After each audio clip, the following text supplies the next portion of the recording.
Hello viewers, আসসালামু আলাইকুম। Welcome back to Poonam food recipe. আজ আমি দেখাবো ফ্রিজে কীভাবে চিংড়ি মাছ এবং ধনেপাতা দিয়ে চিংড়ি মাছ রান্না করা যায়।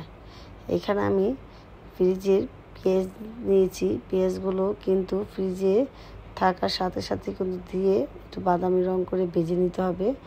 আপনি যদি বের করে আগে থেকে রেখে দেন তাহলে কিন্তু নরম হয়ে যাবে, তখন কিন্তু আর পেঁয়াজটা ভালো করে হবে না, ব্রাউন কালার হবে না। তো এর মধ্যে আমি যে চিংড়ি মাছগুলো ছিল সেগুলো ভালো করে ক্লিন করে আমি এর মধ্যে দিয়ে দিয়েছি। এখন একটু ভালো করে তেলের মধ্যে বাদামি একটু রং করে একটু ভেজে নেব। মোটামুটি গ্রানটা আসার আগ পর্যন্ত ভেজে নিচ্ছি। আর এর মধ্যে দিয়ে দিয়েছি কয়েকটা তেজপাতা।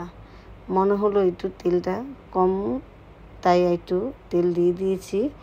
এখন এর মধ্যে আমি অ্যাড করে দিব অন্য মশলা। আর আমি এটা খুব সিম্পলভাবে অল্প কিছু উপকরণ দিয়ে রান্না করেছি, বেশি কিছু দিইনি। এর মধ্যে দিয়ে দিলাম লবণ আর দিয়ে দিচ্ছি হলুদ।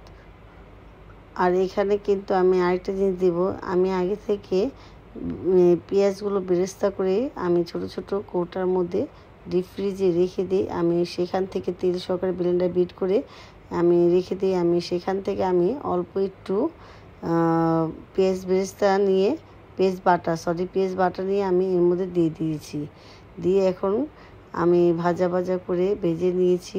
আর ফ্রিজে যে ধনেপাতাগুলো ছিল সেখান থেকে আমি অল্প কিছু নিয়ে আমি এর মধ্যে দিয়ে দিয়েছি। আপনারা কিন্তু যদি চান এরকম ফ্রিজে ধনেপাতা, চিংড়ি মাছ এবং আরও বিভিন্ন অন্য রকমের জিনিস এভাবে রেখে দিয়ে যে কোনো সময় রান্না করতে পারবেন।